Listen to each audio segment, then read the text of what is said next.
बिस्मिल्लाहिर्रहमानिर्रहीम। अल्लाहुम्मा सल्लि अला मुहम्मदिन नबिय्यिल उम्मी व आलिहि व सहबिहि व बारिक वसल्लिम। अस्सलामु अलैकुम व रहमतुल्लाहि व बरकातुहू।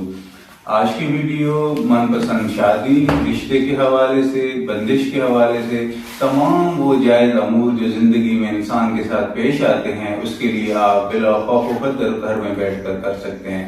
इंशाअल्लाह रमजान के इस आखिरी 10 अशरे में ये अमल इतना कारगर साबित होगा कि मैं अल्लाह ताला से भरपूर उम्मीद रखता हूँ कि वो ईद से पहले आपका जो भी मकसद, जिस नीयत के साथ भी आप इस अमल को पढ़ेंगे, अल्लाह ताला आपका ये अमल अपनी बारगाह में कबूल फरमाकर आपको उस मुसीबत से छुटकारा अता फरमाएगा।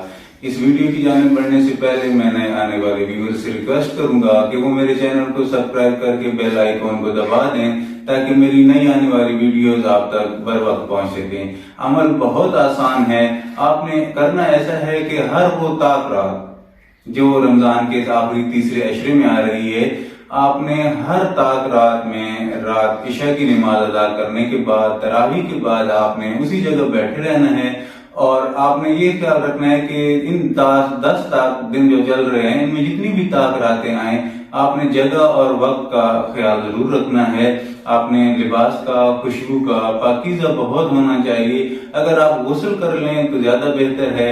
अगर आप गुस्ल नहीं कर सकते तो कम से कम आपने वुजू भरपूर तरीके के साथ मुकम्मल करना है। आपने अव्वल आखिर दरूद इब्राहिमी 11 मरतबा पढ़ना है और इस दरूद के दरमियान में आपने सूरह कद्र जो है वो 108 मरतबा की तादाद में आपने पढ़ना है।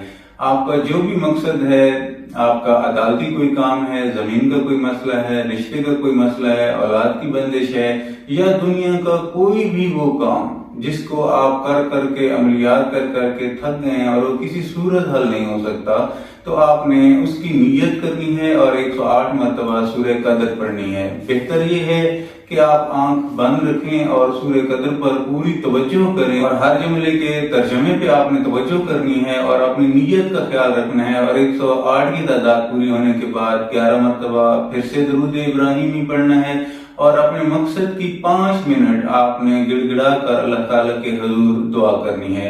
ये ऐसी रातें हैं जिन रातों में आपको ये तो नहीं पता होगा कि ये लैलतुल कद्र की रात हो गई है या नहीं हो गई, लेकिन अब पूरी तादाद में या ताक रातों में अगर ये आप अमल करेंगे तो यकीनन बिल यकीन आप कोई ऐसा दिन होगा जिस दिन लैलतुल कद्र होगी और वो तुलूए फजर तक सलामती होगी अल्लाह ताला की तरफ से, तो आप पर भी सलामती यकीनन नाज़िल कर दी जाएगी। लैलतुल कद्र के हवाले से मैं आपको ये बता दूं कि अक्सर लोग गलतफहमी के तौर पर ये कहते हैं कि इस रात में कोई एक लम्हा ऐसा आता है जिस पर अल्लाह ताला जमीन पर अपनी नजर फरमाते हैं। ऐसा कुछ भी नहीं है।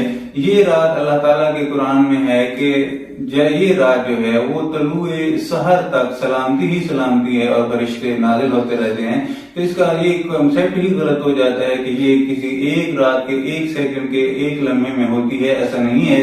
लैलतुल कद्र की रात जो है वो मगरिब से लेकर तलुए फजर तक जारी रहती है और अल्लाह ताला की इनायत जारी रहती हैं, फरिश्ते उतरते रहते हैं, सलामती होती रहती है। तो इन तादाद में जब आप ये अमल करेंगे तो यकीनन किसी रात आप लैलतुल कद्र को पा लेंगे।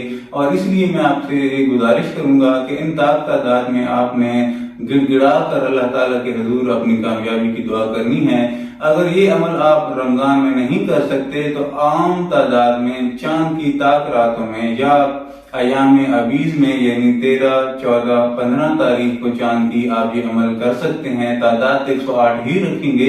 इंशाअल्लाह मैं अल्लाह ताला से कभी उम्मीद रखता हूँ कि अल्लाह ताला आपको अपने जायज मकसद में कामयाबी अता फरमाएगा। जवाहिर अमलियात में मैं आपसे इजाजत चाहूंगा। एक नए सदरी और नायाब अमल के साथ बहुत जल्द आपकी खिदमत में दोबारा हाजिर हूँगा। तब तक के लिए अस्सलाम वालेकुम व रहमतुल्लाहि व बरकातहू।